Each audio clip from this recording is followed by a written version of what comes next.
네, 오늘은 기독론 두 번째, 15번째 강의, 그리스도의 본성과 신분에 대해서 할 텐데요. 자, 우리 또 힘차게 우리의 사랑하는 교가 부르시고 이제 강의 들어가도록 하겠습니다. 창세기 출애굽길의 위기, 민수기 신명기 여호수아, 사사기 룻기 사무엘 상하, 열왕기 상하 역대상하, 에스라 느헤미야 에스더, 욥기 시편 잠언 전도, 아가 이사야 예레미야 에가 에스겔, 다니엘 호세야 요엘 아모스, 오바댜 요나미가, 나훔 하박국 스바냐, 학개 스가랴 말라기, 마태 마가 누가 요한, 사도행전 로마서, 고린도 전후서 갈라디아, 에베소 빌립보 골로새, 데살로니가 전후 디모데전서, 디모데후서 디도 빌레몬, 히브리 야고보 베드로 전후, 요한 1, 2, 3서 유다 계시록, 이 책의 이름은 생명책이니 구약이 39 신약 27, 이 책의 권수를 모두 합하니 생명의 양식이 66이라. 이 책의 말씀을 열심히 읽고 배우고 익히며 마음에 새겨 주님께 순종하면 하늘의 상급이 너희 것이라. 아멘. 우리 기도하고 시작하겠습니다. 하나님 아버지, 참으로 감사합니다. 복된 주일에 하나님 앞에 예배 드리러 이 자리에 나오게 하시고 모든 환경과 우리의 마음을 주관해 주셔서 너무나 감사합니다. 또한 이 시간 하나님의 말씀을 사모하여 저희들이 모였습니다. 하나님, 이 시간 헛되이 보내지 않고 저희가 하나님의 말씀에 귀 기울이며 우리의 마음을 열어서 말씀을 새길 수 있는 귀한 시간 될 수 있도록 도와주시옵소서. 예수 그리스도가 누구신지 우리가 그분을 더 깊이 알며 거기서 얻는 많은 교훈과 감동으로 우리가 주님을 따르는 참된 신자가 다 될 수 있도록 축복하여 주옵소서. 미참한 발걸음 속히 올 수 있도록 주관하여 주시고 같은 은혜에 동참할 수 있도록 인도하여 주옵소서. 마치는 시간까지 주 성령님께서 저희 가운데 운행하시며 저희들에게 감동과 은혜와 아버지 또 하나님 앞에 대한 사랑을 확인할 수 있는 아버지 귀한 시간으로 축복하여 주옵소서. 감사드리며 예수님 이름으로 기도하옵나이다. 아멘. 자, 공지드립니다. 출석 여부는 꼭 여러분 잘 체크해서 하시고, 혹시 슬교방에서 자기 책 꺾고 있으면 슬교장님께 부탁을 하면 확인해 드릴 거고요. 레포트는 혹시 못 들으신 강의가 있으면 작성해서 주시면 출석으로 인정해 드립니다. 자, 오늘 강의는 마치고 25, 26교구 혹시 계십니까? 한번 손 들어볼까요? 아이고, 사람이 별로 없네.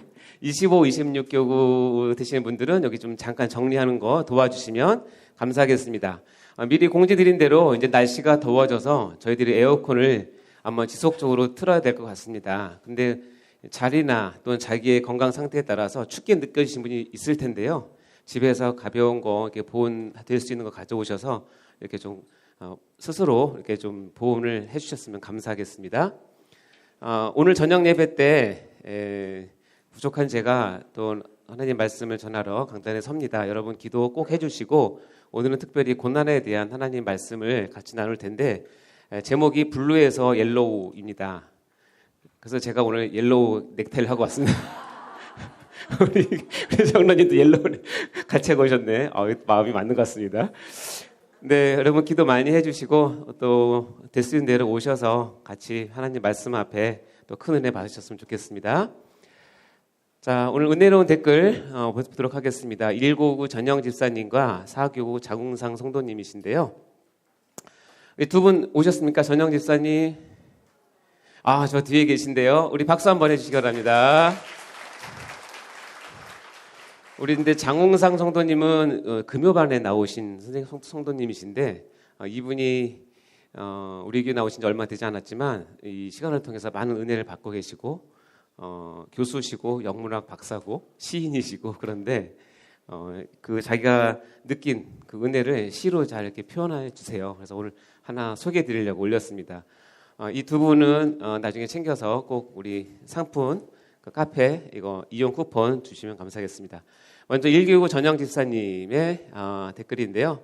자, 오늘은 예수님 명칭에 대해서 공부했는데 기억나는 대로 써보면 예수 그리스도 어린 양 임마누엘 인자 1시간쯤 배웠는데 딱 반타작입니다. 대단하신 겁니다. 10개 중에서 5개나. 여러분은 뭐 웃지 마세요. 여러분들. 네, 이거 굉장히 그 중에 인자라는 명칭이 오늘 와 닿았습니다.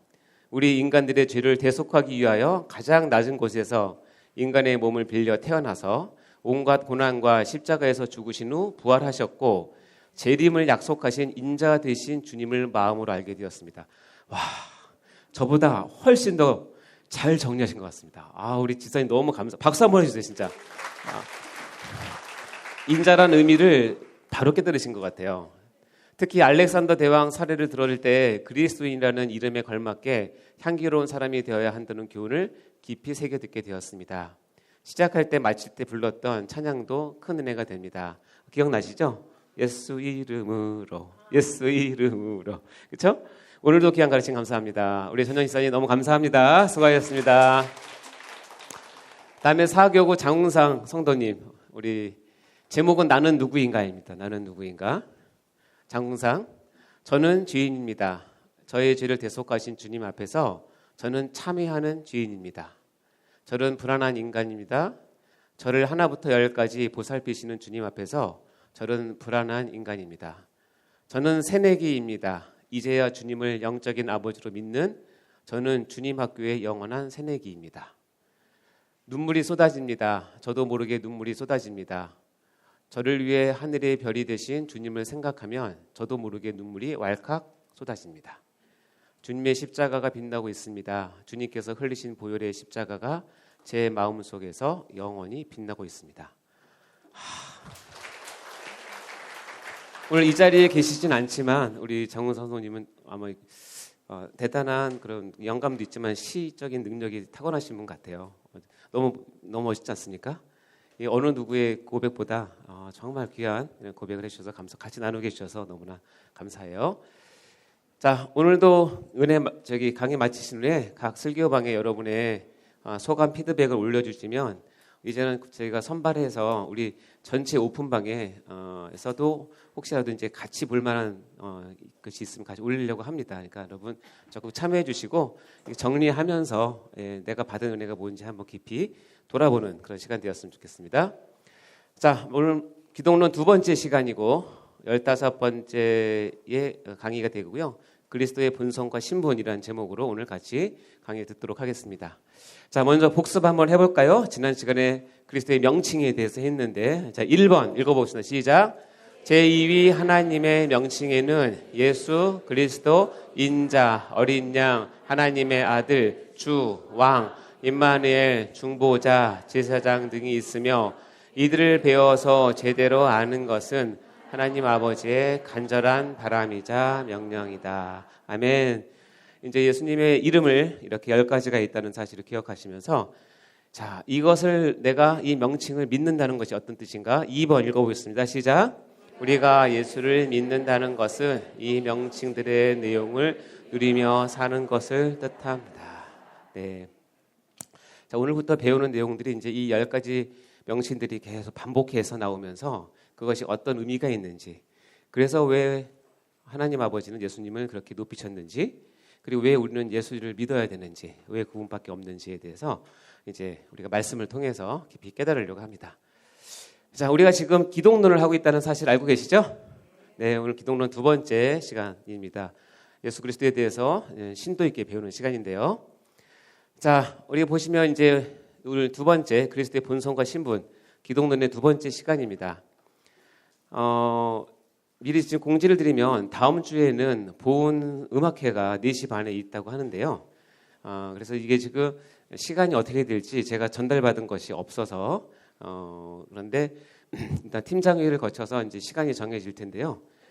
제가 특별한 공지가 없으면 그냥 스케줄대로 똑같이 가면 되고요. 혹시라도 이제 팀장회의에서 한 주를 휴강할 것을 권고를 해주시면 저희가 속히 우리 알림방에다 올릴 테니까 혹시 다음 주에 한 시간이 휴강이 되면 여러분 방학이 한 주 짧아진다는 사실을 알려야 됩니다. 그리스도의 직임을 빼는 게 아니라 한 주씩 미뤄서 7월 7일까지 강의를 할 예정이고요.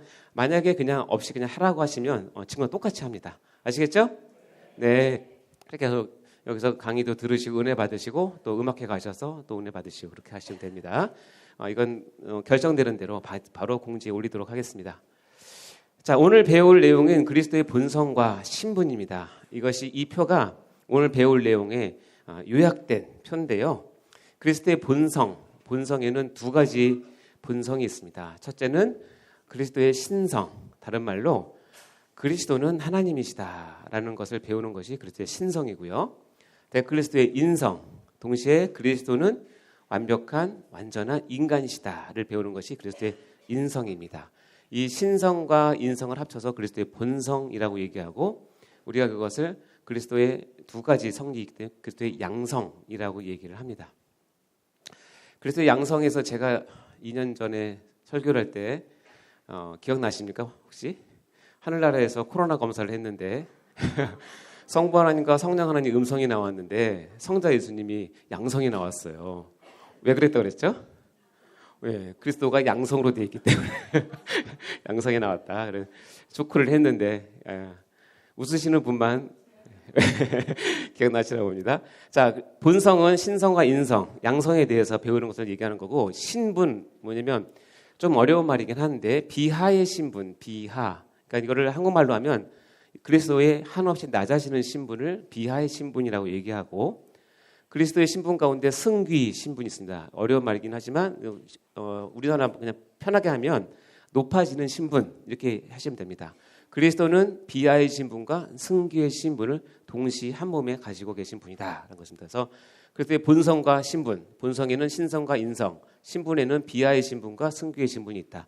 오늘 요 네 개에 대해서 같이 배우도록 하겠습니다. 자, 그리스도의 우리 본성에 들어가기 전에 한 가지 우리가 알아야 될 중요한 개념 또는 단어가 있는데 그것은 바로 중보자입니다. 우리가 성자 하나님의 명칭에서 중보자에서 어떤 뜻이냐면 읽어볼까요? 시작. 하나님과 우리 사이에 유일한 연결끈이 되시는 분, 그것을 중보자라고 얘기를 한다고 그랬죠. 디모데전서 2장 5절 말씀 읽어볼까요? 시작. 하나님은 한 분이시요 또 하나님과 사람 사이에 중보자도 한 분이시니 곧 사람이신 그리스도 예수라.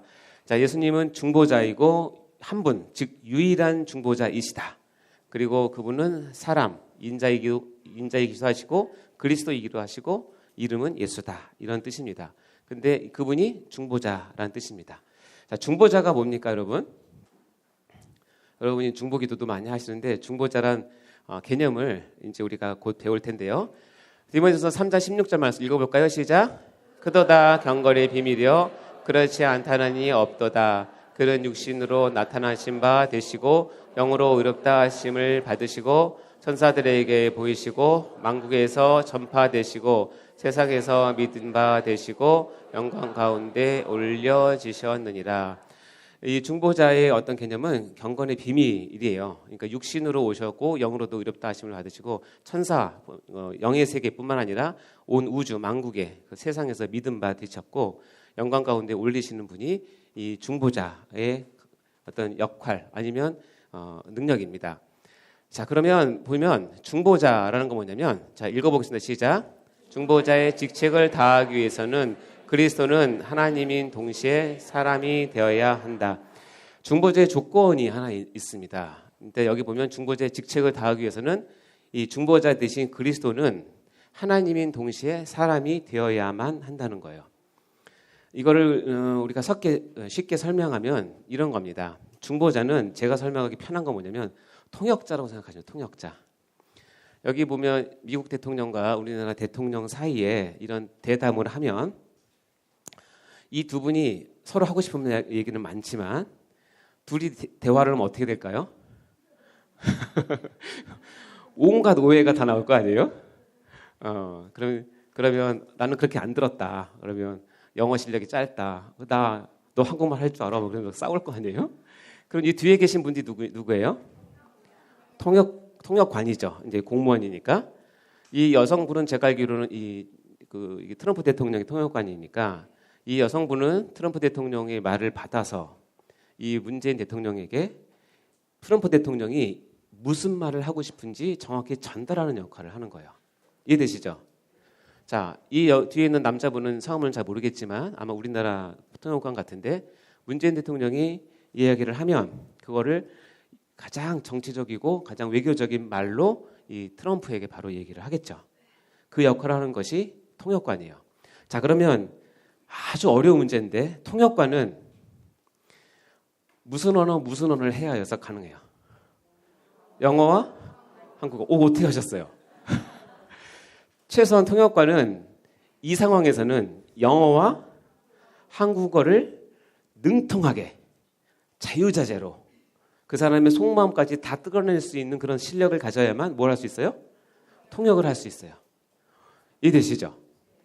제가 캄보디아로 의료 선교를 갔을 때 제가 이제 어느 마을에 들어가서 진료를 하면 그쪽 선교사님이 반드시 제 옆에 누구를 붙여주냐면 캄보디아 프롬펜 대학의 한국어학과 학생을 섭외를 해서 데리고 와요. 근데 한국어 학과에 다니는 학생이 웬만한 우리나라 중고등학생보다 훨씬 말 잘해요. 물어보니까 걔네들은 한국 드라마가 너무 유행이라서 보고 또 보고 그러니까는 웬만한 농담, 웬만한 그런 우리가 쓰는 말들 다 알아요. 그래서 내가 진료를 하면 이 이제 환자로 오신 분들이 전 캄보디아 한 말도 못 하거든요. 그리고 막 뭐라고 얘기를 해요. 그럼 제가 어떻게 해요? 가만히 있죠. 그 얘기를 듣고 통역하는 학생이 어떻게 해요? 한국말로 쫙 얘기를 해줘요. 그럼 그러냐? 그러면 이제 진찰도 하고 약 처방하고 그럼 약은 이렇게 먹으라고 얘기를 하면 그걸 받아서 학생이 그 환자에게 캄보디아에 있는 시골 노인이나 아이들에게 다 얘기를 해줍니다. 무슨 말로? 캄보디아어로 얘기해 주죠. 자, 그러면 그 학생이 나와 환자 사이에 통역자로 설 수 있는 유일한 조건은 뭐예요? 캄보디아도 잘하고 한국어도 잘해야 돼요. 자, 이해되시죠? 하나님과 인간 사이에 여러분 대화가 가능하다고 보십니까? 그렇죠? 하나님의 입장과 우리 인간의 입장은 너무 달라요. 너무 다르니까 그 둘 사이에 통역자를 세워야 돼요. 그럼 통역자는 조건이 반드시 있는데 하나님의 마음도 다 이해하고 인간의 마음도 다 이해해야 돼요. 하나님의 언어도 이해해야 되고 인간의 언어도 이해해야 돼요. 하나님의 사정도 이해해야 되고 인간의 사정도 이해해야 돼요. 이렇게 할 수 있는 것은 유사 이래, 창조 이래로 딱 한 분밖에 없다는 뜻이에요. 어떻게 알았어요? 오늘 강의 끝내겠습니다. 정답을 말씀하셨어요. 예수 외에는 없어요. 왜? 예수가 하나님이면서 동시에 보다 인간이기 때문에 그래요. 이건 중보자가 되는 유일한 조건이에요. 그래서 예수님께서 이런 말씀을 하시는 거예요. 요한복음 14장 6절 시작. 예수께서 이르시되 내가 곧 길이요 진리요 생명이니 나로 말미암지 않고는 아버지께로 올 자가 없느니라. 아멘. 여기서는 길이요 진리요 생명 본문에 보면 그 길, 그 진리, 그 생명 이것은 다른 길 중에 하나가 아니라 하나님께서 지정하신 유일한 온리 하나 그 길, 그 진리, 그 생명이에요. 누가? 예수가. 아시겠죠? 그러니까 어떻게 예수님 말씀하시면 나로 말미암지 않고는 아버지 하나님께 갈 자가 없다. 이것을 만약에 예수를 안 믿는 사람이 들으면 이거는 굉장히 독단적인 얘기예요. 기분 나쁜 얘기예요. 왜 너만 하나님 안다고 그래? 나도 아는데 또 다른 신도 있는데 그렇게 얘기할 수 있겠죠. 그거는 어쩔 수 없어요. 그렇게 이해할 수밖에 없는 거예요. 왜냐하면 죄가 해결 안 된 사람은 그렇게밖에 얘기할 수 없죠. 그러나 예수님은 분명히 말씀하시는 내가 유일한 중보자이고 그렇기 때문에 하나님 앞에 가는 그 길이고 그 진리고 그 생명이기 때문에 나로 말미암지 않고는 아버지께로 올 자가 한 사람도 없다라고 분명하게 말씀하시는 거예요. 그래서 예수님은 우리의 유일한 중보자가 되시는 거예요. 아멘. 자, 그래서 이제 이 중보자라는 개념이 지금 여러분 이제 머릿속에 분명히 들어왔죠? 네. 그러면 그리스도의 본성. 그래서 그리스도의 신성과 인성이 왜 예수에게 꼭 필요했느냐? 그것은 아까도 얘기했지만 하나님의 입장과 인간의 입장, 하나님의 언어와 인간의 언어, 하나님의 마음과 인간의 마음을 양쪽을 완벽하게 알 수 있는 존재가 바로 그리스도이기 때문이고, 그렇게 할 수 있던 이유는 뭐냐면 예수님은 신성을 가지신 완벽한 하나님이신과 동시에 뭐요? 인성을 가지신 완벽한 인간이기 때문에 그렇다는 거예요. 이것은 제 주장이 아니라 하나님 아버지의 말씀 진리가 이렇게 우리를 알려준 거예요. 그것을 깨닫고 나니까 예수라고 하는 존재는 우리에게 있어서는 반드시 필수 불가결한 존재이구나. 예수 외에 대체할 수 있는 사람은 없구나라는 진리를 우리가 붙잡는 거죠. 자, 신성을 먼저 볼까요? 그리스도의 신성에 대해서 나오는 성경은 여러 가지가 있습니다. 그런 여러분 대표적으로 알 거는 먼저 구약의 예언된 말씀, 이사야 9장 6절 시작. 이는 한 아기가 우리에게 낳고 한 아들을 우리에게 주신 바 되었는데 그의 어깨에는 정사를 메었고 그의 이름은 기묘자라 모사라 전능하신 하나님이라 영존하신 아버지라 평강의 왕이라 할 것입니다. 이는 한 아기가 우리에게 낳는데 그 아들의 여러 가지 별칭을 우리가 알려주는데 기묘자, 모사, 그런 다음에 뭐래요? 전능하신 하나님이라고 얘기를 하는 거예요. 이거를 유대교에서는 이 말을 어떻게 푸냐면 안 풉니다. 머리가 복잡해지니까 그냥 넘어갑니다. 이거는 깊이 들어가면 그럼 예수밖에 없으니까 그 인정할 수가 없어요. 예수가 하나님이라는 거예요. 근데 여러분은 지금 계시가 다 드러나고 다 있고 여러분은 이 자리에 와서 제가 예수는 하나님이다 말을 할 때 여러분 가운데 한 사람도 마음에 걸리는 사람이 없어요. 이유가 뭔지 아십니까? 여러분은 예수님과 실제로 같이 있었기 때문에 그렇지 않아요. 같이 없었기 때문에 그런 거예요.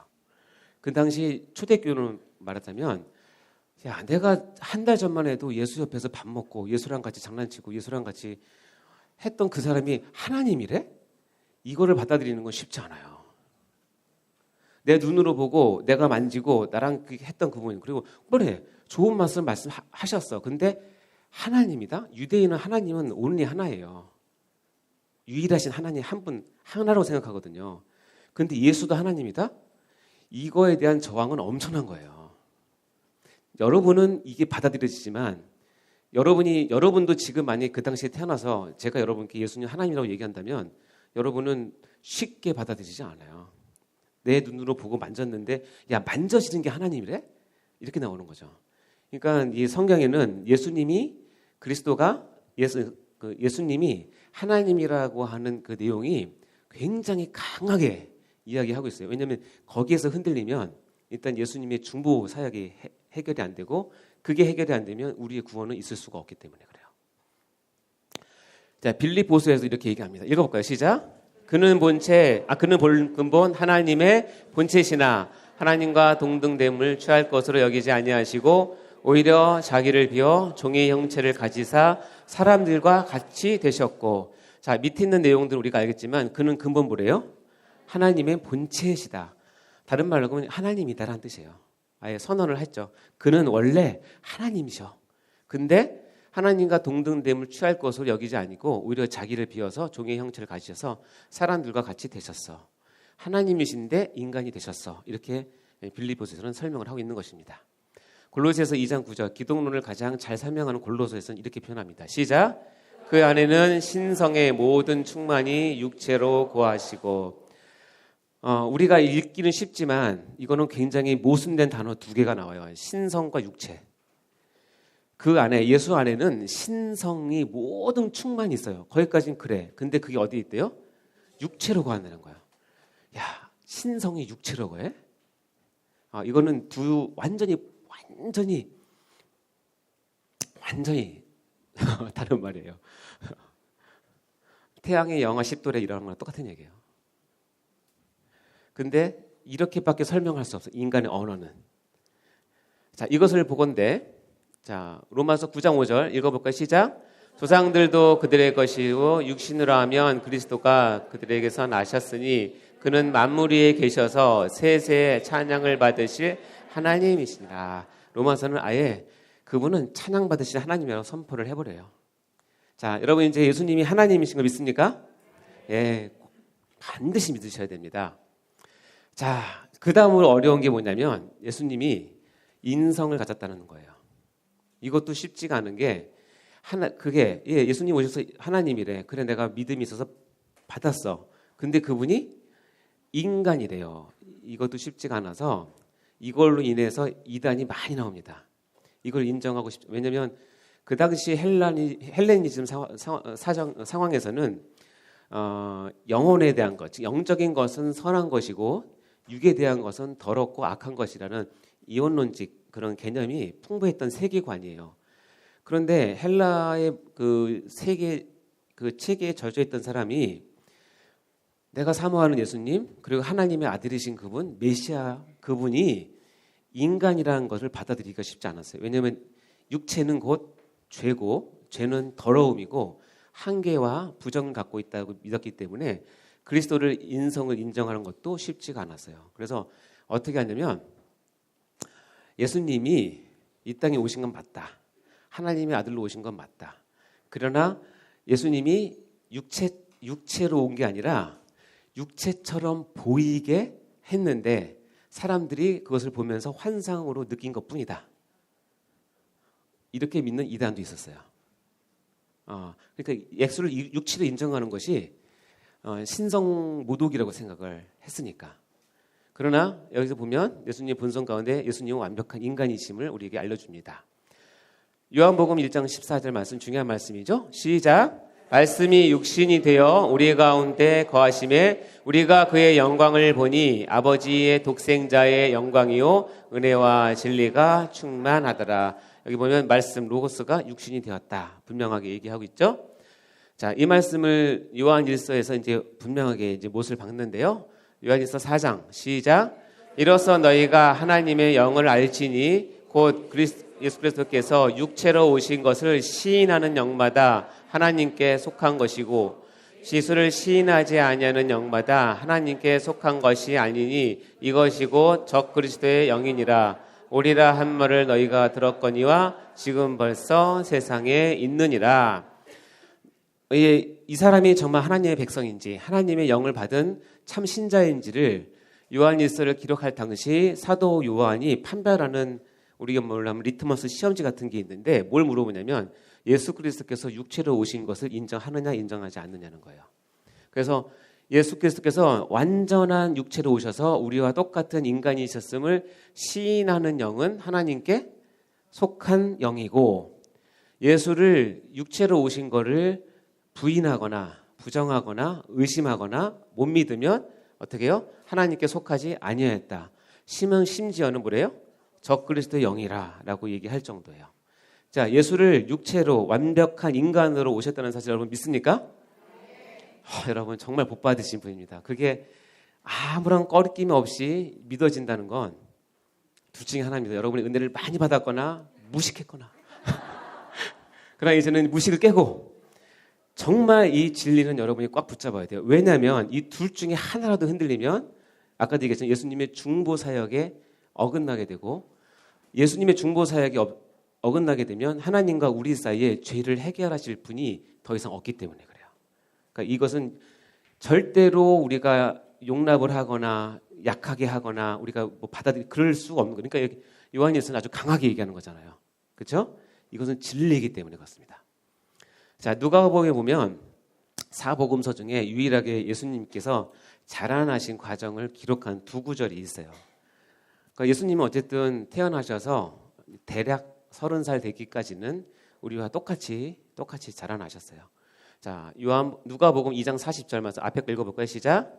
아기가 자라며 강하여지고 지혜가 충만하며 하나님의 은혜가 기회에 있다. 예수는 시작. 예수는 지혜와 키가 자라가며 하나님과 사람에게 더욱 사랑스러워 가시더라. 예수님이 이 땅에 오셔서 완벽한 인간으로 오셨기 때문에 반드시 뭐가 필요하냐면 자라가는 과정이 필요했어요. 여러분이 아무리 위대한 사람이라도 태어나면서부터 성의 모습으로 태어난 사람이 있어요, 없어요? 없어요. 신화를 만들면 있어요. 독재자들이 자기는 태어나면서부터 뭐 했다. 다 뭐예요? 인간의 우매함을 통해서 자신을 찬양하고 자기를 높이려고 하는 그런 수작이죠. 근데 성경은 분명히 얘기해요. 예수님은 뭐였다? 자라났다. 여러분, 예수님이 태어나서 어느 일정 시간까지는 반드시 기저귀가 필요했을 것이고 모유가 필요했을 것이고 이유식도 했을 것이고 밥을 먹었을 것이고, 그러다 보면 어느 때는 병이 걸렸을 것이고 감기도 걸렸을 것이고, 다행히 그때는 코로나가 없었겠죠. 배탈도 났을 것이고. 근데 그거를 우리가 어떻게 할 수 있냐면 이사야에서 그는 질고를 아는 자라고 해요. 질고가 뭐냐면 질병으로 인한 고통을 얘기하는 거예요. 그거를 2번이나 강조해요. 이건 뭘 얘기하는 거예요? 예수님께서 이 땅에 오셔서 우리 인간의 모습으로 태어나면서 여러분이 지금 앓고 있는 모든 병들을 다 뭐했다? 경험하셨고 안다라는 뜻이에요. 질고를 안다. 혹시 여러분 가운데 지금 몸의 불편함 때문에, 어려움 때문에 이렇게 마음이 힘드신 분이 계십니까? 여러분의 주인 되신 예수님께서 여러분의 그 질고를 알고 계세요. 그러니까 그분한테 얘기하세요. 나 이렇게 힘듭니다. 내가 다 안다. 내가 다 알고 내가 너를 지켜줄 것이고 낫게 해줄게. 말씀하세요. 자, 예수님은 이런 인성을 가지셨다는 거예요. 자, 그러나 한 가지 딱 여러분이 붙잡아야 될 진리 하나는 뭐냐면, 완벽한 인성이지만 우리와 다른 점 딱 하나는 뭐예요? 그러나 죄는 없으신 인간이다. 죄가 없는 인간은 예수님밖에 없어요. 아멘? 그것이 중보자가 되는 유일한 조건입니다. 자, 히브리서 4장 15절 시작. 우리에게 있는 대제사장은 우리의 연약함을 동정하지 못하실 이가 아니요 모든 일에 우리와 똑같이 시험을 받으신 이로되 죄는 없으시니라. 자, 얼마나 놀랐습니까? 우리와 똑같이 시험을 받았는데 죄는 없으시다. 이게 예수님께서 이 땅에 오셔서 얼마나 하나님 말씀에 순종하며 우리에게 본을 보이셨는지를 알 수 있는 내용이죠. 죄는 없으십니다. 자, 고린도후서 5장 21절 시작. 하나님이 죄를 알지도 못하신 이를 우리를 대신하여 죄로 삼으신 것은 우리로 하여금 그 안에서 하나님의 의가 되게 하려 하심이라. 여기서 우리가 또 봐야 될 건 뭐예요? 예수님은 죄가 없는 육체를 가지고 태어나셨고 율법을 완벽하게 지키기 때문에 죄가 없으세요. 근데 아이러니하게도 죄를 알지 못하는 유일한 사람인 그를 하나님은 우리를 대신해서 뭐로 삼았어요? 죄라고 삼은 거예요. 죄로 삼았다는 거예요. 죄가 하나도 없으신데 오히려 죄인으로 죄라고 지정해서 삼으셨다는 거예요. 이것이 어떻게 보면 예수님 입장에서는 얼마나 자존심도 상하고 얼마나 기분도 나쁘고 그러셨겠습니까? 우리 같으면 십자가에서 당장 내려올 수도 있어요. 화가 나서 억울해서 나 이거 안 해. 그러면서 예수님 그렇게 내려오신다고 여러분이 할 말이 있어요? 없어요. 그분이 결정하시면 끝이니까. 그럼에도 불구하고 죄를 알지도 못하신 이를 하나님은 그를 죄라고 삼으셨다는 거예요. 자, 그러니까 언어 유익이기도 한데 죄로 삼으셨다는 거는 그가 죄인이에요? 아니에요? 아니니까 죄로 삼았다는 뜻이에요. 근데 왜 그렇게 하시냐면 이렇게 하나님 중보자로서 예수 그리스도가 우리의 죄를 짊어지셔서 자기의 죄가 아닌 타인의 우리의 죄를 짊어지셔야만 우리의 죄가 그리스도로 전가될 수 있기 때문에 그래요. 전가란 말이 여기서 나오는데 나중에 또 보겠습니다. 그래서 죄를 알지도 못하신인데 죄인이 되어버린 인류 역사상 가장 아이러니한 사건, 가장 억울한 사건이 여기서 벌어지는 겁니다. 그게 바로 십자가 사건입니다. 누구를 위해서? 우리라고 하면 나는 쏙 빠질 수 있어요. 누구를 위해서? 나를 위해서. 여러분의 이름을 넣어서 한번 솔직하게 고백해 봅시다. 누구를 위해서? 재훈이를 위해서. 아멘. 여러분의 진실한 고백이 되시기 바랍니다. 자, 그러면 이렇게 그리스도와 양성, 신성과 인성이 왜 필요했느냐? 한마디로 얘기하면 이제 조직신학적으로 얘기하면 이겁니다. 정답은 속죄 언약에 근거해서 예수 그리스도가 중보자가 되셔야 했기 때문에 예수님은 완벽한 신이고 완벽한 인간이셔야만 됐다. 이것이 조직신학적인 진술. 그렇다면 봐요. 첫 번째 읽어보겠습니다. 시작. 죄인의 대표자가 되기 위해서는 반드시 인간 중 한 사람이어야 한다. 그러나 자신의 죄는 없어야 한다. 이것이 첫 번째 조건이에요. 그렇죠? 그리고 동시에는 and예요. 그러니까 어떻게 해요? 1번도 만족하고 2번도 동시에 만족해야 돼요. 2번 읽어볼게요. 시작. 완전한 구속을 위해서는 완전한 하나님이셔야 한다. 이 두 개를 동시에 만족하는 것은 오로지 예수 그리스도만이 참 신성을 가진 하나님이시고 완벽한 인성을 가진 참 인간이기 때문에 이것이 가능했고, 그래서 하신 역할이 뭐다? 중보자, 통역관, 하나님과 죄인인 나 사이에 서로의 입장을 대변해주고 서로의 어떤 요구사항을 전달해주고 그것이 해결됐을 때 그 복된 소식을 알게 해주는 그런 통역자, 중보자가 될 수 있는 자격이 비로소 주어진다. 하나님과 인간 사이에 이런 중보자가 될 수 있는 다른 어떤 것도 존재하지 않는다. 오직 예수 그리스도만 이 일을 감당하실 수 있다. 왜?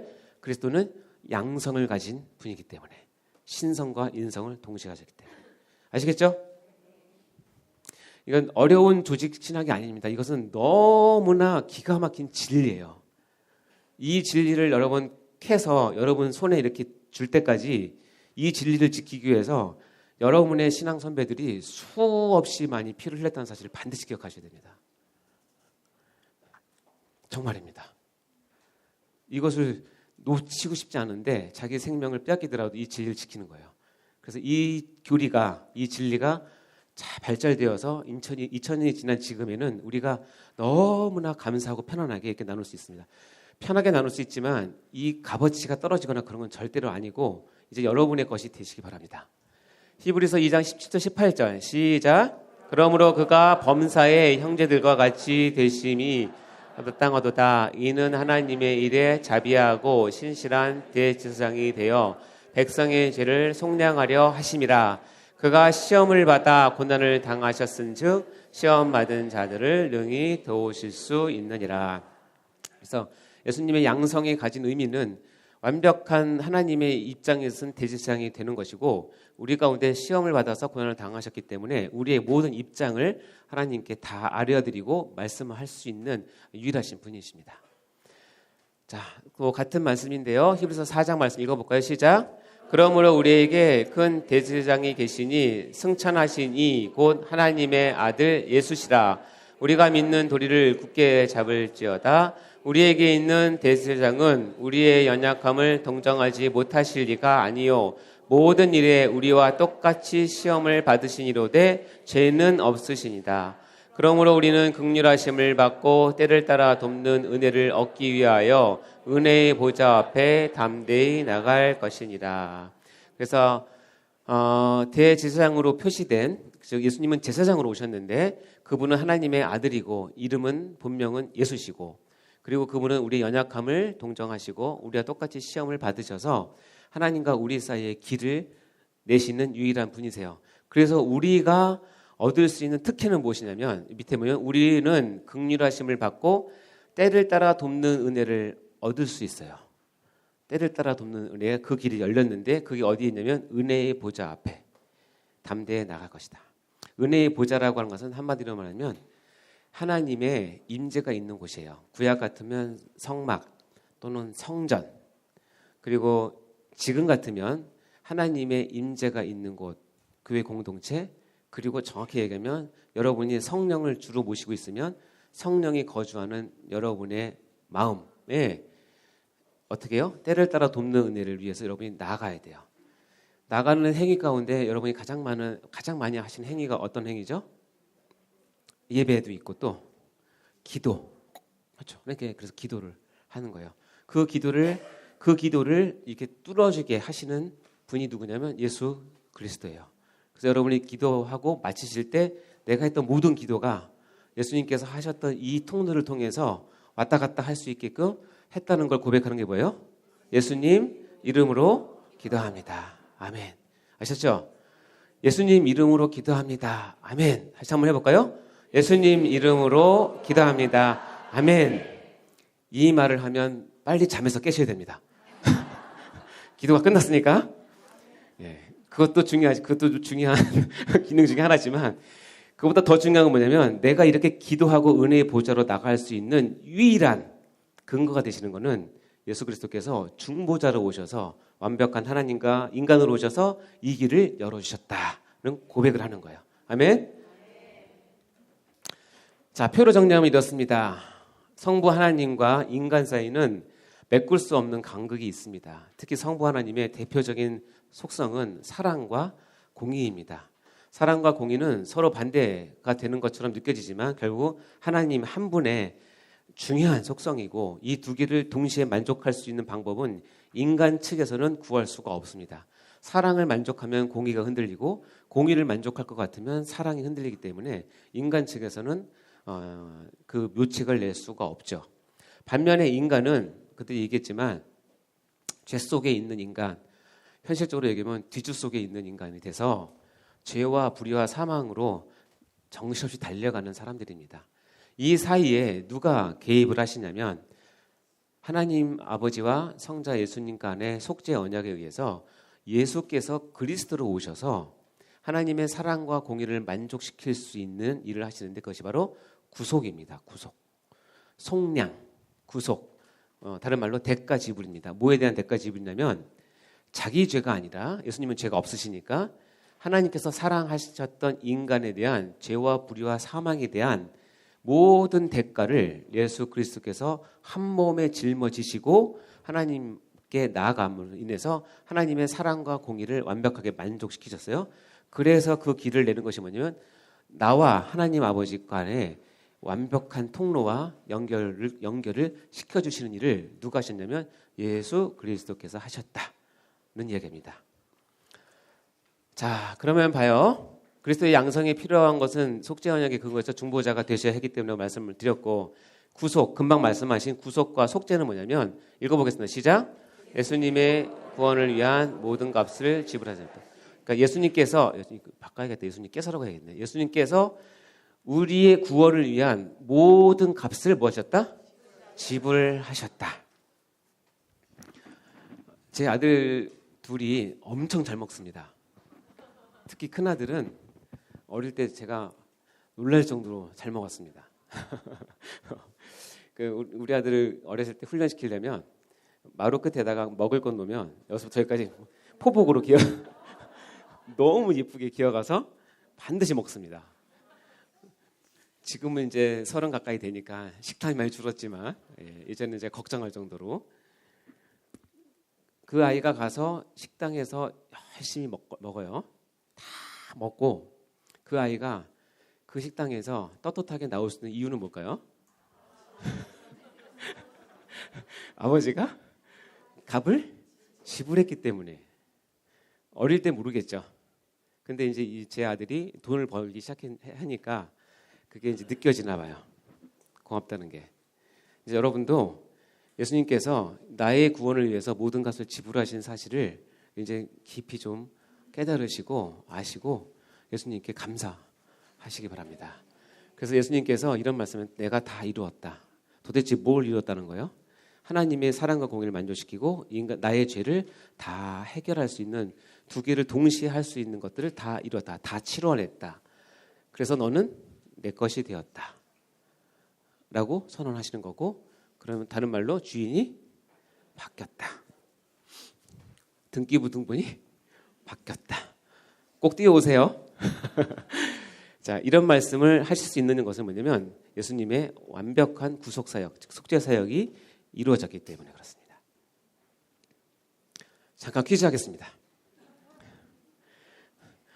겁나시죠? 퀴즈 한다니까.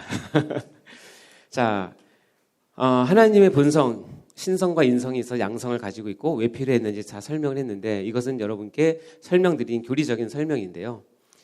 자, 이것을 내가 알고 있는 것 물론 중요하고 여러분 반드시 아셔야 됩니다. 그러나 예수님은 그의 모든 사역과 인격에서 이 두 가지를 항상 같이 하세요. 자, 그걸 보겠습니다. 자, 마가복음 5장에 보면 여러분이 잘 아는 한 여성이 나옵니다. 12해를 혈류증으로 앓아온 한 여성이 있어요. 보니까 많은 의사에게 많은 교육을 받았고 가진 것도 다 허비하였으되 아무 효임이 없고, 제가 굉장히 미안합니다. 이 여성분에게.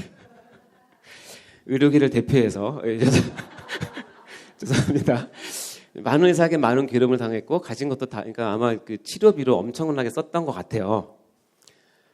도리어 더 중화에 있었던 차에 예수님이 자기 동네를 지나다니는 소문을 듣고 무리 가운데 끼어 뒤로 와서 그의 옷에 손을 댔어요.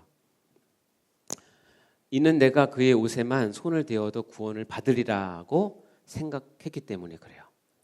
근데 딱 되자마자 그의 혈루 근원이 곧 말랐어요. 혈류가 뭐냐면 부정출혈, 그러니까 자궁출혈, 하혈을 얘기하는 거라고 생각하시면 돼요. 딱 잡자마자 나의 혈류 근원이 곧 마른 것을 이 여자가 직감적으로 온 몸이 알았어요. 병이 나온 줄 몸이 깨달았어요. 자, 여기까지 다 아시는 내용이죠? 자, 예수께서 그 능력이 자기에게서 나간 줄을 곧 스스로 아시고 무리 가운데서 돌이켜 말씀하시되, 가다가 돌이킨 거예요. 딱 돌이켜서 야, 누가 내 옷에 손을 대었느냐라고 하시니까 제자들이 뭐라고 대답하면, 아이고 예수님, 지금 무리가 에워싸 미는 것을 보시지 않습니까? 누가 내게 손댔냐고 물으시면 어떡합니까? 무슨 수많은 사람이 막 손대고 막. 예수님 그 당시 슈퍼스타였어요. 진짜 슈퍼스타. 요즘 슈퍼스타가 누굽니까? 제가 잘 몰라서 비유를 해야 되는데 아는 사람이 없네. BTS? 예. BTS. 아직도 걔네들이 합니까? 걔네 지금 쉬고 있는 것 같은데? 임영웅. 권사님 나이에는 임영웅이죠. 제 나이에는 우리 남진 장로님인데. 예수께서 이 행한 여자를 둘러보시고 여자가 자기에게 이루어진 일을 알고, 죄송해요. 예수께서 이 일 행한 여자를 보시려고 둘러보셨어요. 누가 내 몸에 손을 댔냐. 그 여자가 이제는 한마디로 걸렸구나 생각한 거예요.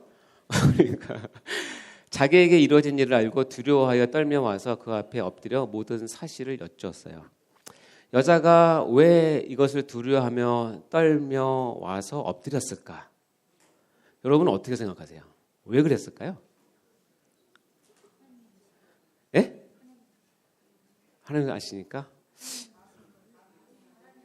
감히 하나님을 손대서 그 다른 사람은 손댔는데 뭐 기적이 일어나서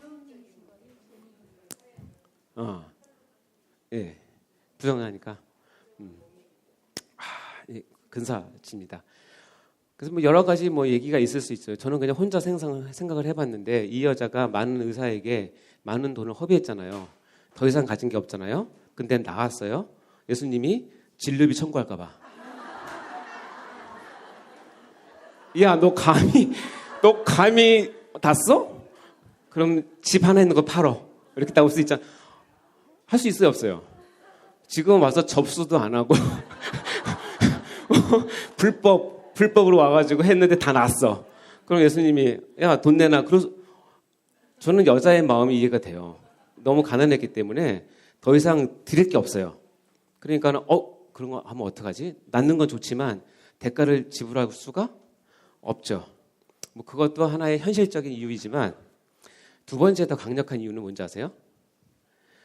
유대 사회에서 하혈하는 여자, 특히 남자도 마찬가지지만 몸에서 유출이 되는 거는 그 나오는 기간 동안엔 부정해요. 부정하다는 뜻은 뭐냐면 이 사람은 공적인 장소에 가면 안 돼요. 걸리면 돌 맞아요. 잘못하면. 근데 이 여자가 지금 예수가 온다는 얘기를 듣고 자기가 하혈한다는 걸 감추고 아마 얼굴도 가렸을 거예요. 자기가 돈을 쓰면 아니까. 근데 그 무리 사이에 어떻게 해요? 껴가지고 가서 예수를 만진 거예요. 예수님은 거룩하신 분이라고 알고 있는데 부정한 내가 만졌어요. 낳고 싶은 그 한 가지 소망, 한 가지 욕망으로 만졌어요. 근데 나았어요. 누구냐고 물어봐요. 그냥 가셨으면 좋겠는데. 제가 여자의 마음을 너무 꼭 밝히세요. 이렇게. 그런데 이 여자가 너무 두려운 거예요. 내가 지금 부정한 몸으로 무리사에 껴있다는 사실만 무리가 알아도 분노할 텐데 예수를 만졌어? 그리고 병이 나았어? 그거를 밝혀야 돼? 이거는 굉장히 종교적으로 위험한 상황이에요. 두 가지 이유. 돈 때문에, 생명 때문에. 근데 예수께서 이르실 때 딸아 내 믿음이 너를 구원하였으니 평안히 가라 내 병에 놓여 건강할지어다. 아멘. 역시 예수님은 돈 때문에 그런 거 아니시라는 것을 분명히 나오죠. 믿음이 너를 구원했다고 얘기하면서 평안히 가라고 했어요. 자, 요 슬라이드에 있는 것 가운데서 예수님의 신성이 드러나는 구절이 어디예요? 질문입니다. 쪽지죠?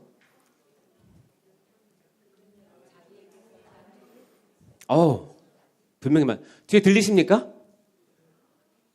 뒤에 안 들립니까? 안 들려요? 그럼 뒤에 분만 정답을 얘기해 주세요. 여기 중에서 예수님의 신성이 드러나는 구절이 있어요. 어딜까요? 오케이. 예수께서 그 능력이 자기에서 나가신 줄을 아는 거예요. 예수께서 의도하지 않았는데 그것을 만진 여자에게 자기 능력이 나갔어요. 이것은 누가 하면 가능하냐면 예수님이 하나님이시기 때문에 가능한 거예요. 자, 예수님은 이 땅에 오셔서 사역을 하면서 충만한 신성으로 사역을 하셨음을 우리가 알 수 있죠. 하나님의 아들로서 제2위 하나님으로서 이런 기적을 마음껏 베푸신 거예요. 이해되시죠? 자, 그러면 이 구절 중에서 예수님의 인성을 나타내는 구절인데 뭘까요? 자, 이번에도 뒤에 계신 분들 어딜까요? 예, 아까 누가 말씀하셨는데 맞아요. 여기 보면 그를 딸이라고 불러준 거예요. 이유는 뭐냐면 여러분 12년 동안 하혈을 했어요. 12년 동안 하혈하면 일단 가정생활이 되지가 않아요. 남편도 종교적인 사람이기 때문에 부부관계 유지하기가 쉽지 않고, 그리고 원래대로 하면 자기가 만든 음식을 자녀에게 주기가 안 돼요. 접촉했기 때문에. 부정하니까. 그럼 어떻게 돼요? 공동체에도 못 나가고 가정생활도 힘들어요. 그러면 유대 사회에서는 거의 지금 내놓은 사람이에요. 내놓은 사람인데 아까도 얘기했지만 그런 이유 때문에 여기 왔는데 그를 뭐라고 불러줘요? 딸아라고 불러줘요. 아마 이 병이 낫는 것만 해도 이 여자는 감격 가운데 눈물을 흘렸을 텐데 자기를 딸이라고 불러줬다는 것은 이것은 엄청난 회복이에요. 일단 감성적으로도 회복되기도 하지만 그다음에 이 종교적으로도 회복되는 것이고 사회 관계도 회복이 되는 것이고 모든 것이 회복되는 것이 이 딸아라는 한 단어에 들어가 있는 거예요. 즉 예수님은 무엇을 아시냐면 하나님으로서 내가 너에게 능력을 베풀어서 병을 고쳐주는 것도 내 하나님으로서 해야 될 일이지만 내가 인간으로서 너에게 왔는데 너의 모든 처지를 내가 보니 너무나 마음이 아프다. 이것도 낫지만 너의 관계된 모든 관계들이 사회적인 관계, 가족의 관계, 종교적인 관계, 경제적인 모든 관계들이 뭐 했으면 좋겠다? 회복되기를 선언하시는 거예요. 자, 여기 보면 자기 능력이 나가는 줄을 신성. 여기 뭐예요? 하나님의 긍휼이 많으신 인성. 이 두 가지가 이 한 사건에 동시에 있는 거죠. 자, 이해하셨습니까? 문제 어렵지 않죠? 다 잘 풀 수 있겠죠? 그럼 다음 문제. 자, 이어서 예수께서 말씀하실 때 회당장의 집에서 사람들이 와서 회당장에 이르되 당신의 딸이 죽었습니다 라고 얘기를 해요. 원래 이 회당장 집에 가다가 지금 12해 혈루병 앓는 여자를 만난 거거든요. 그러니까 그 일을 지체하다 보니까 딸이 죽었다고 연락이 왔어요. 어째야 선생을 더 괴롭게 하나이까? 예수께서 하는 말을 곁에서 들으시고 회당장에게 이르되 두려워하지 말고 믿기만 하라 하시고 베드로와 야고보의 형제 요한 외에는 아무도 따라오면 허락지 아니하시고 회당장의 집에 가사 떠드는 것과 사람들이 울며 심히 통곡함을 보시고 들어가서 그들에게 이르되 너희가 어찌하여 떠들며 우느냐? 이 아이가 죽은 것이 아니라 잔다. 분명히 죽었는데 잔다라고 표현을 하세요. 자, 그러니까 그들이 어떻게 해요? 비웃더라. 예수께서 그들을 다 내보신 후에 아이의 부모와 또 자기와 함께한 자들을 데리시고 아이 있는 곳에 들어가사 아이의 손을 잡고, 여러분 다 아는 내용입니다. 뭐라고 그래요? 달리다굼 하시니, 번역하면 뭐다? 내가 네게 말하노니 소녀야 일어나라. 달리다굼은 소녀야 일어나라 뜻이거든요. 하심이라. 소녀가 곧 일어나서 걸으니 나이가 12살이라. 재밌어요. 약간 12의 혈류병, 이건 12살 아이. 사람들이 곧 크게 놀라거늘 예수께서 이 일을 아무에게도 알지 못하게 하라고 그들에게 많이 경계하시고 이에 소녀에게 먹을 것을 주라 하시니라 하면서 이 사건이 죽은 아이를 살리시는 사건이 있습니다. 자, 이제 이해되셨죠? 그러면 이 슬라이드에서 하나님의 신성이 드러나는 단어는 어디예요? 예수님이 하나님이시기 때문에 할 수 있는 단어. 9절. 네. 당연히 달리다굼이잖아요. 여러분이 아무리 달리다굼을 해도 안 일어나죠? 그걸 노래로 만들어도 안 일어나요. 왜냐하면 여러분이 하나님 아니시니까. 근데 하나님 역사하시면 일어나겠죠? 달리다굼, 소녀야 일어나라. 이 말은 예수님께서 인간의 몸으로 보이지만 하나님이심을 강력히 선포하시는 거예요. 나는 생명을 주관하는, 생명의 창조주고 생명을 주관하는 하나님이다를 달리다굼이라고 얘기를 하는 거예요. 자, 그러면 여기서 또 하나 하나님께서 동시에 인성으로서의 충만한 모습을 보여주시는데 어딜까요? 뒤에 얘기해 주세요. 뒤에 어딥니까? 네, 맞습니다. 먹을 것을 주라요. 여러분이 열병이나 감기나 심하게 앓고 나서 내가 회복되었다는 것을 몸에 느낄 때 오는 첫 신호가 뭐예요? 배고파요. 배고프죠? 예수님이 이걸 경험하셨을까 안 하실까요? 하셨어요. 그렇죠? 근데 지금 아이가 심하게 앓다가 죽었어요. 근데 달리다굼 하니까 어떻게 해요? 일어났어요. 그럼 예수님은 아는 거예요. 이 아이가 지금 엄청 배고프겠구나. 그러니까 뭐라 그래요? 소녀에 먹을 것을 주라. 얼마나 따뜻하십니까? 예수님이 이런 분이세요. 모든 하나님의 사역은 하나님의 이 본성, 신성과 인성이 다 같이 있습니다. 그러니까 우리가 예수님이 이런 것을 알고 예수님을 안 따르고 예수님을 안 사랑하는 것은 정말 여러분 사람이 아니에요. 정말 예수님 너무 멋지신 분이고 젠틀하시고 능력도 많으시고 나의 모든 상황을 속속히 아시면서 내가 정말 필요한 것들을 때마다 시마다 공급하시는 정말 우리의 주인이세요. 자, 그러면 우리가 양성 교리를 아는 것 중요하고 신성과 인성을 이제 교과서적으로 아는 것 중요합니다. 그것이 중요하지 않다는 것이 아니라 우리가 말씀해 보면 예수님의 이 사역에도 신성과 인성이 어떻게 동시에 나타난다는 거예요. 자, 그러면 여러분 예수님을 따르는 사람으로 예수님께서 양성을 가지신 신성과 인성을 가지시고 그렇게 사역을 하셨다면 여러분 예수님을 따르는 사람으로서 이제 여러분께 도전하는 건 이겁니다. 사명자인 나는 이 그리스도의 양성 교리를 적용해서 도대체 나는 어떻게 사역을 할 것인가를 생각하셔야 돼요. 어떤 사역자는 너무 신성에 치우쳐요.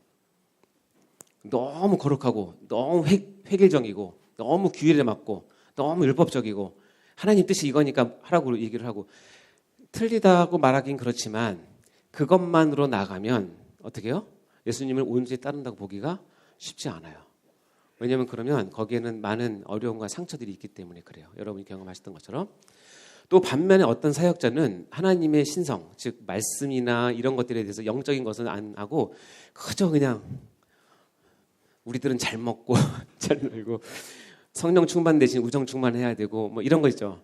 그래서 우리가 단합을 잘해서 우리가 하고 여러분 그쪽으로 쫙 나가면 그것도 옳지 않아요. 이 두 가지가 정말 기가 막히게 여러분의 한 몸의 조화가 되셔야 돼요.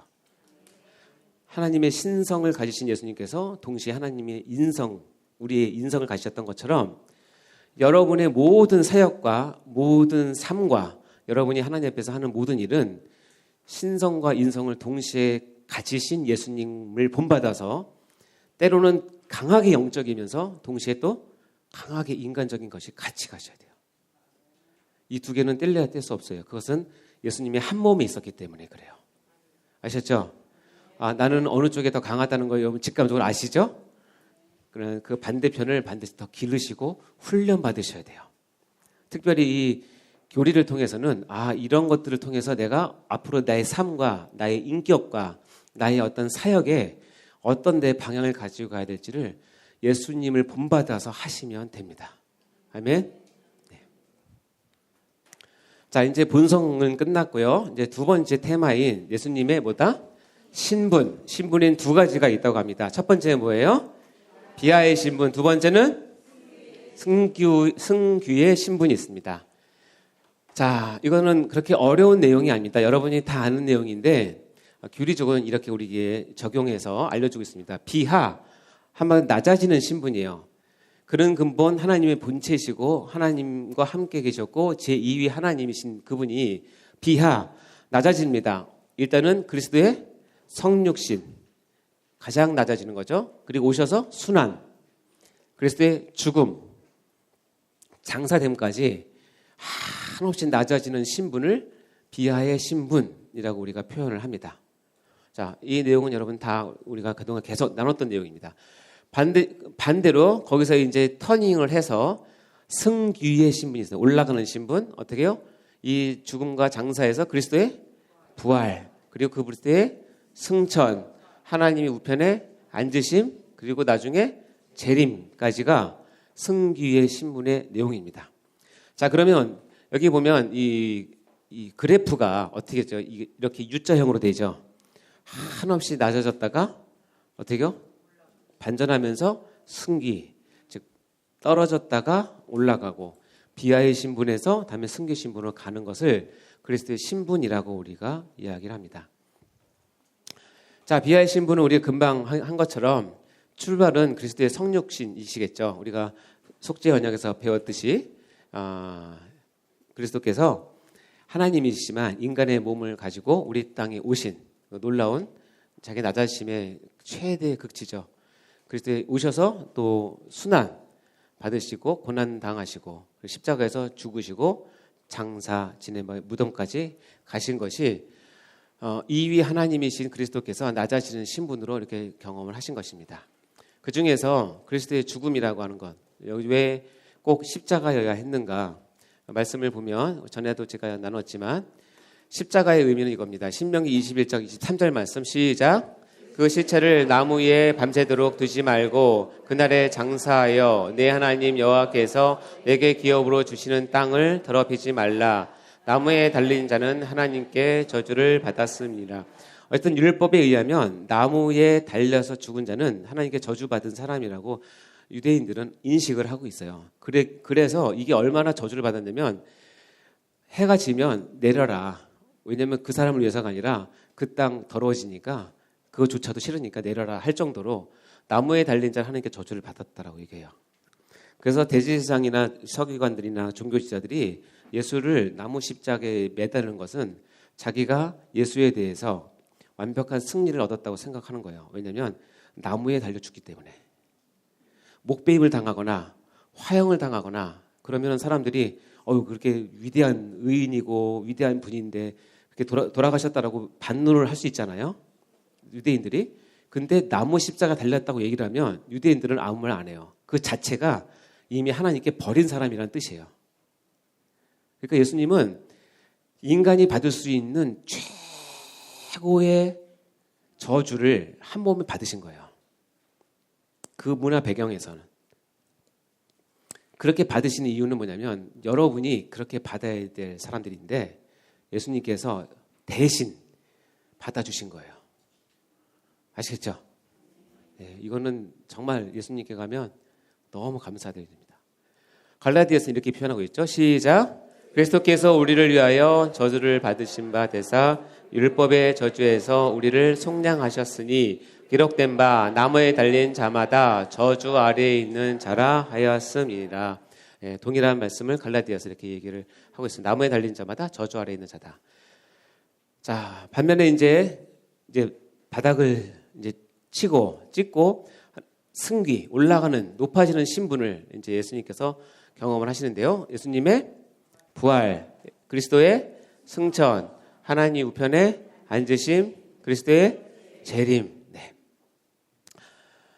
자, 그리스도의 부활만 일단 먼저 본다면 이 부활은 기독교 신앙의 가장 핵심적인 신앙이죠. 그래서 보면 그 의미는 뭐냐면 그리스도께서 언약의 의무로서 율법의 모든 요구를 다 응하셨다라고는 성부 하나님의 선언이에요. 예수를 부활하셨다는 것은 단지 죽었다가 정신 차려서 깼다는 뜻이 아니라 죽은 그를 이렇게 살리신 것은 뭐냐면 내가 인간에게 요구한 율법의 모든 의무를 예수가 다 이루셨다는 것을 인증하는 거예요. 그래서 이렇게 율법의 요구를 다 이룬 예수만이 너희의 주가 되고 예수를 본받아서 내가 요구하는 모든 것을 너희도 다 이뤄달라는 그런 의미를 갖고 있어요. 예수의 부활은. 그래서 이것을 통해서 우리 신자들의 칭의와 중생과 부활의 근거가 되고 원인이 되는 거예요. 예수님이 첫 부활의 열매가 되셨기 때문에 그렇습니다. 그 중에서 하나님 우편에 앉으심이라는 단어가 있는데요. 한번 읽어볼까요? 요한계시록 시작. 이기는 그에게는 내가 내 보좌에 함께 하여 주시기를 내가 이기고 아버지 보좌에 함께 앉는 것과 같이 하리라. 하나님 우편에 앉으셨다라는 표현은 여러분 시각적으로 생각하면 하나님이 여기 앉으시고 하나님의 오른쪽 옆에 누가 앉으셨어요? 예수님께 앉으셨다고 여러분 생각하시죠? 자, 그러면 우편이 있으면 좌편도 있죠? 좌편은 누가 앉죠?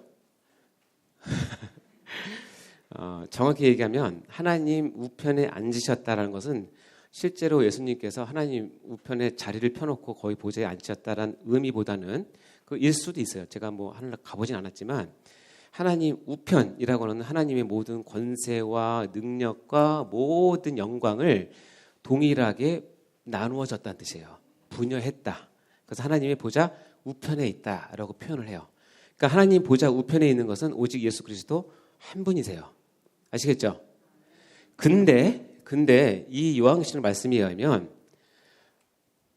이기는 그에게 신앙으로 이기고 나에게 온 그에게 내 보좌에 함께 앉게 해주겠다고 얘기를 하면서 내가 이기고 아버지의 보좌에 함께 앉은 것과 같이 그렇게 뭐한다?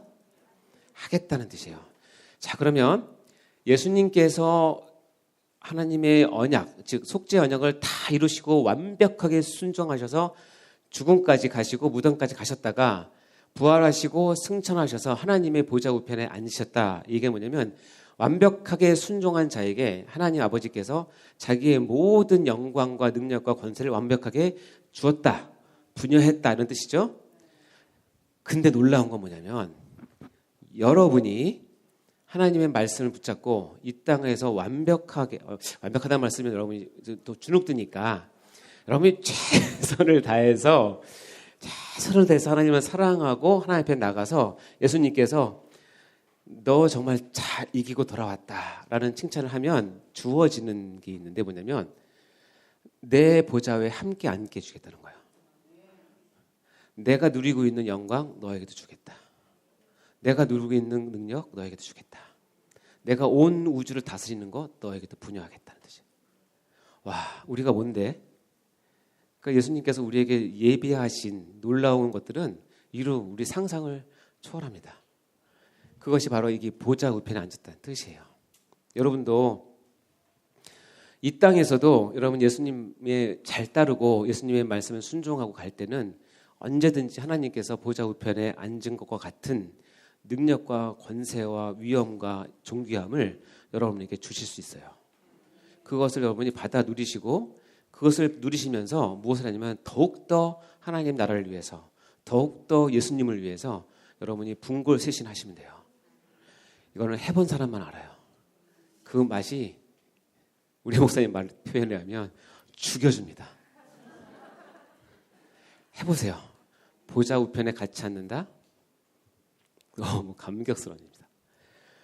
자, 그럼 여기서 영적인 공식이 하나 나옵니다. 여러분이 영적인 공식을 여러분의 삶에 중요한 공식으로 하면 좋은데 읽어볼까요? 시작.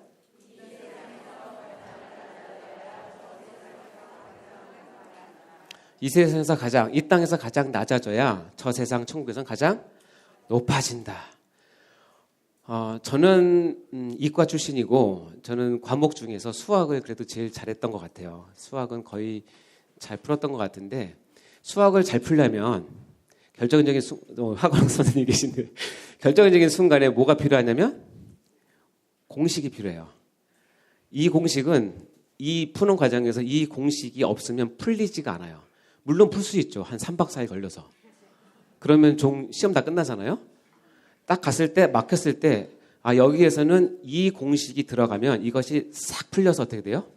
진행이 되는 거예요. 그래서 공식은 굉장히 중요해요. 그러니까 공식을 잘 알고 적용하면 좋은데 여러분이 이 땅에 살면서 지금 얘기한 이 공식은 여러분이 평생 마음에 두고 사시면 혹시 이 땅에서는 조금 그렇다고 하시더라도 제가 장담하건대 하나님 나라에 가서는 여러분이 저를 보면 인사하실 거예요. 목사님 그때 그렇게 가르치셔서 너무나 감사합니다. 제가 이거 모르고 살았으면 어쩔 뻔했을까요?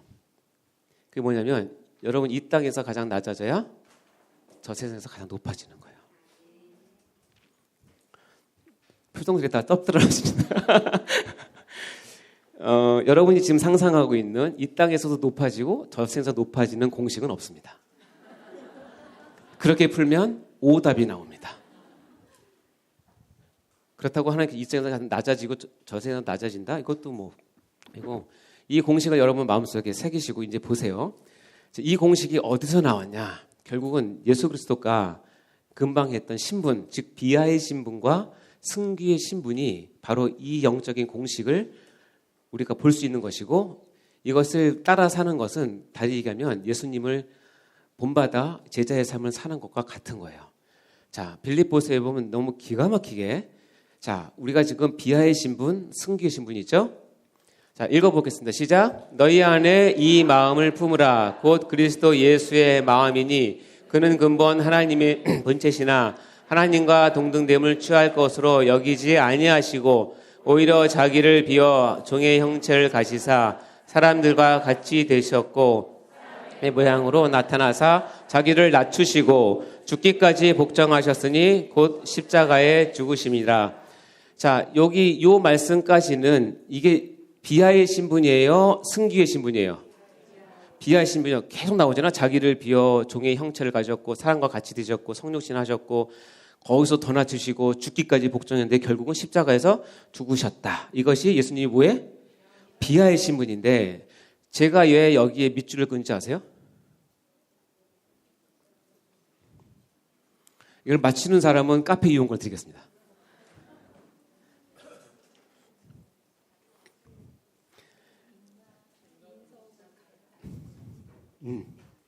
아닙니다. 그건 아니고 비하의 신분은 하나님이 하는 게 아니라 내가 하는 거예요. 예수님 스스로가 이렇게 여기지 않으시고 스스로가 종의 형체를 가지시고 스스로가 하나님같이 되셨고 스스로 복장하셔서 십자가에 죽으신 거예요. 이해되시죠?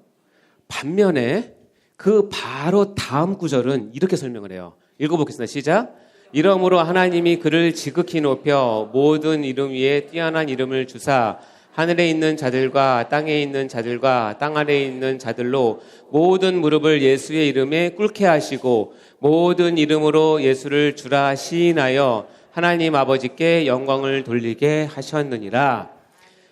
이것은 비하의 신분이에요? 승귀의 신분이에요? 승귀의 신분은 누가 하세요? 주어가 바뀌었어요. 비하의 신분은 내가 해야 돼요. 승귀의 신분은 누가 해주세요? 하나님이 주세요. 이게 두 개가 바뀌면 절대 안 됩니다. 그러면 아무것도 안 돼요. 자, 여기 보면 하나님이 그를 지극히 높여서 모든 이름에 뛰어난 이름을 주시고 모든 무릎을 예수의 이름에 꿇게 하셨고 예수님은 그냥 받는 거예요. 지금 승귀의 신분을 모든 입으로 예수를 뭐라고 시인한다? 주라 시인하고 꿇게 하시고 주라 시인하는 것은 하나님 아버지께 받는 영광이에요. 그러니까는 비하의 신분이 나에게 따르고 싶다면 여러분은 여러분 작정을 하고 비하의 신분을 취하셔야 돼요. 그리고 여러분이 승기를 하고 싶다고 여러분 스스로 승기를 취하면 그것은 아무것도 되지 않아요. 누가? 하나님께서 이제 그만 됐다. 내가 너를 높이 마라고 할 때 비로소 뭐가 돼요? 승기의 신분이 되는 거예요. 이것이 예수를 따르는 자들의 영적인 공식입니다. 영적 공식 이제 이해가 되셨을 거예요. 읽어볼까요? 시작.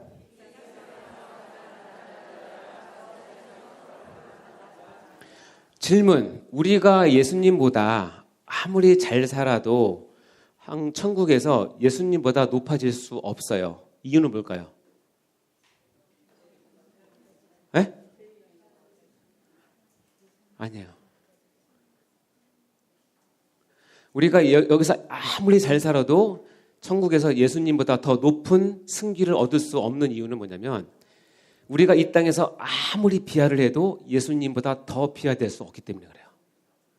예수님이 최고의 비하가 뭘 낳냐면 예수님이 가장 높으신 승기의 신분을 낳는 거예요. 우리는 애석하게도 우리가 아무리 노력해도 예수님의 비하의 신분을 따라갈 수 없기 때문에 천국에 가서도 예수님보다 더 높은 신분을 얻을 수는 없어요. 그 이유 때문에. 자, 예수님께서 이런 말씀을 하십니다.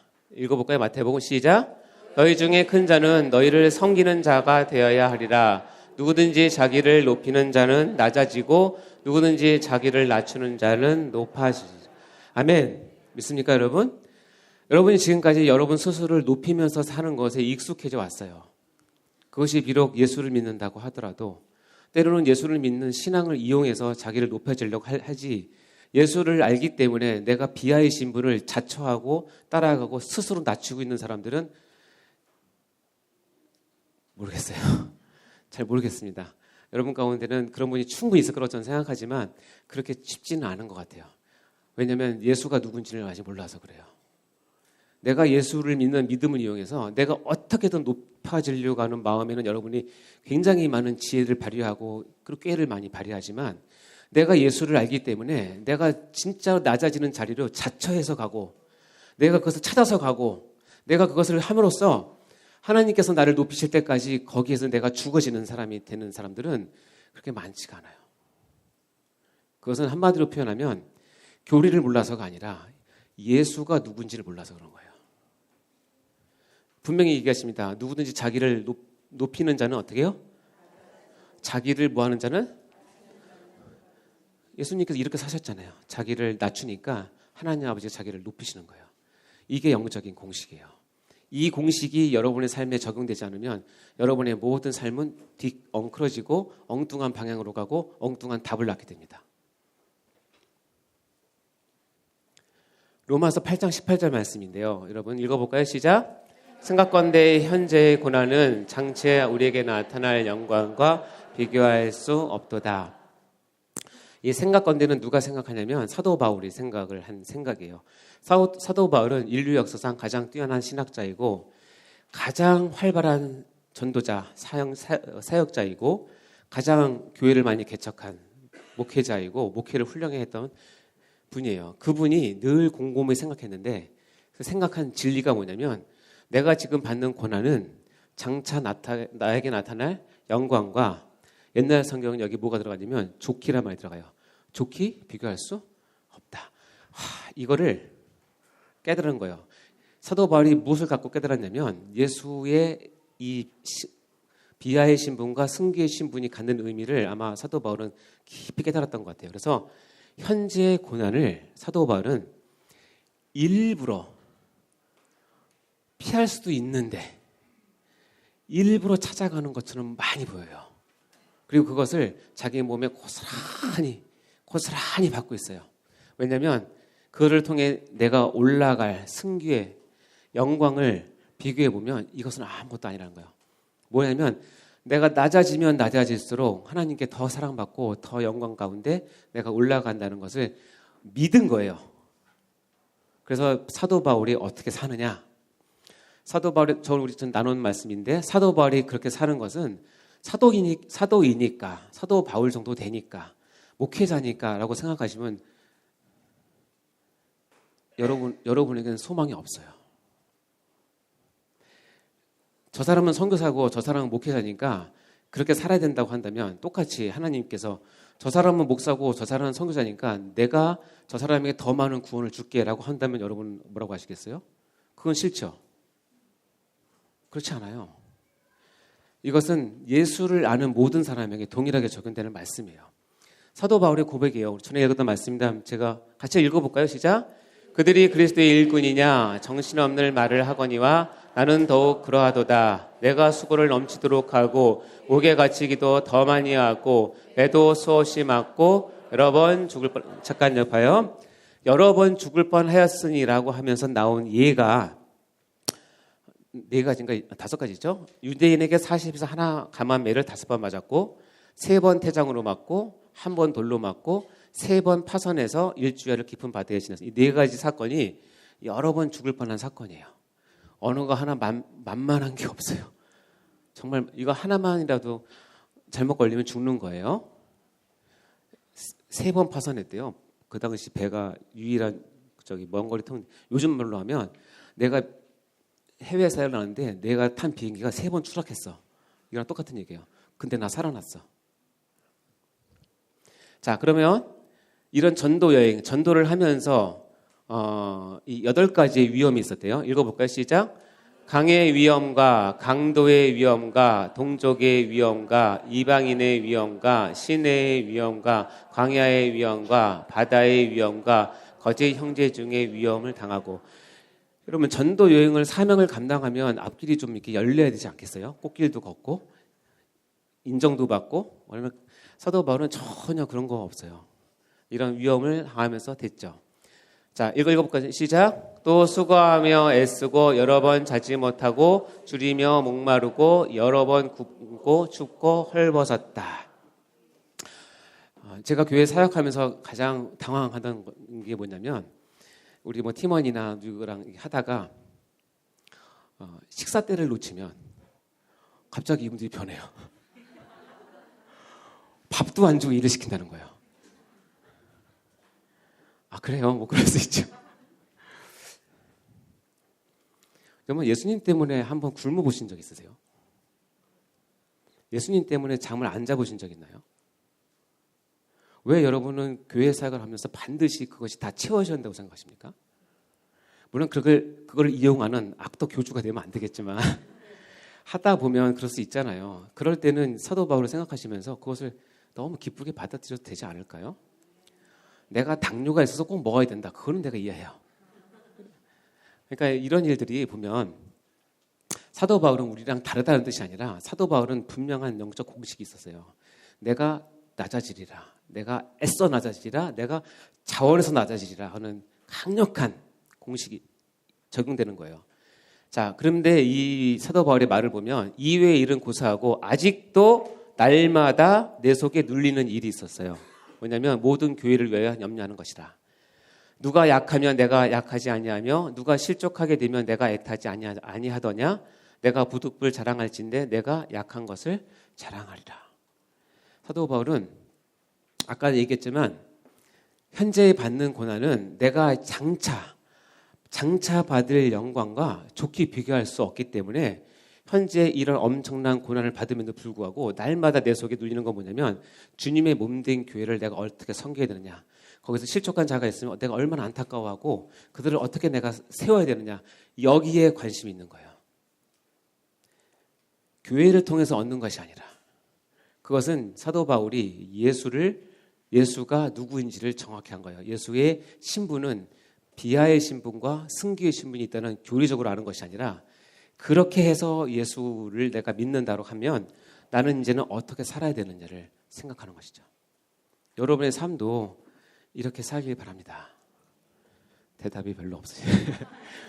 고린도전서 15장 31절 시작. 형제들아 내가 그리스도 예수 우리 주 안에서 가진 바 너희에 대한 나의 자랑을 드러내고 찬원하니 나는 날마다 죽노라.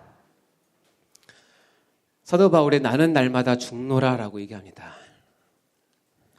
이거는 죽여주세요가 아니라 능동태예요.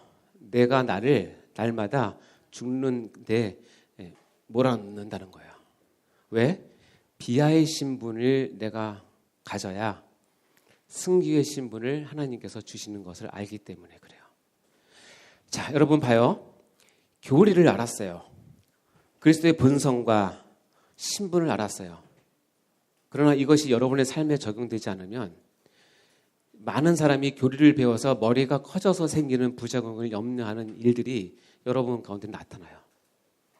그러나 이 교리의 진리가 나는 날마다 죽노라 라고 하는 여러분의 신앙 결단으로 바뀌면 이 교리 배움은 절대로 여러분을 엉뚱한 데 이끌지 않아요. 이것은 나에게 큰 힘이 되고 믿음이 되고 근거가 되는 것입니다. 왜 사도 바울은 날마다 죽노라고 했을까요? 저는 처음에 성경을 대했을 때 야, 사도 바울 불쌍하다고 생각했어요. 근데 저는 이 글을 읽을 때마다 사도 바울을 생각하면서 사도 바울 정말로 얄밉다 생각했어요. 죽은 다음에 얻는 이 부활을 알기 때문에 그래요. 이 땅에서 하나님께 주시는 능력과 힘과 위로와 하나님의 공급하심을 내가 날마다 죽어야 받기 때문에 그것을 한다는 거예요.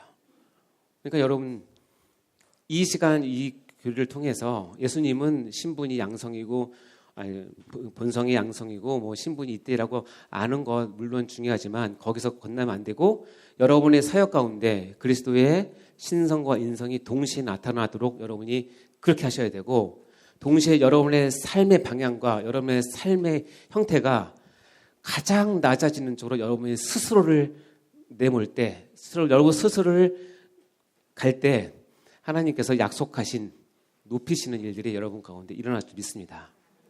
이것을 여러분 가운데 깊이 새기시는 여러분 되시기 바라고 우리 같이 날마다 죽도록 합시다. 아멘. 자, 1번 마지막 마무리하도록 하겠습니다. 1번 시작.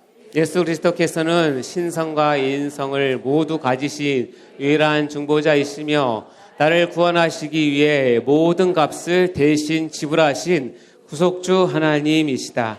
아멘. 자, 이 영적 공식은 제가 따로 이렇게 빨갛게 표시한 이유는 뭐냐면 여러분 마음 깊이 평생에 잊지 않는 여러분의 삶의 모토가 되시고 신앙의 기본이 되시기 바랍니다. 자, 2번 시작. 이 세상에서 가장 낮아져야 저 세상에서 가장 높아진다. 예수님이 그렇게 본을 보이셨고 사도 바울이 그렇게 사셨고 많은 우리의 신앙의 선배들이 그렇게 사셨습니다. 아멘. 우리도 그것을 본받아서 여러분 정말 천국 가서 이 공식대로 살았을 때 큰 위로와 복과 하나님 칭찬을 받길 바라고 천국 가다가 저 만나면 인사해 주세요. 감사합니다. 이렇게 기도하고 마치겠습니다. 하나님 아버지 감사합니다. 저희들에게 예수 그리스도가 누구신지를 다시 한번 깊이 깨닫게 하여 주시고 예수 그리스도의 본성, 양성을 가지시고 우리의 중보자가 되어주시고 우리의 유일한 구원자가 되어주셔서 너무나 감사합니다. 그 은혜를 잊지 않도록 도와주시옵소서. 예수님께서 이 땅에 비하의 신분으로 오셨고 하나님 아버지께서 그를 승귀의 신분으로 세우셨듯이 우리의 삶이 날마다 주를 위해서 교회를 위해서 하나님의 영광을 위해서 죽어지는 삶으로 나를 던질 수 있도록 도와주시고 그때마다 하나님께서 우리를 어떻게 살리시고 어떻게 높이시는지를 간증하며 살며 우리를 통하여서 하나님 나라가 이루어질 수 있도록 인도하여 주시옵소서. 이 모든 시간 가운데 함께 하시고 우리의 영원한 구주가 되시고 중보자가 되시고 우리의 삶의 모범이 되시고 신앙의 기초와 기본이 되시는 우리 주 예수 그리스도 이름으로 감사하며 기도합나이다. 아멘.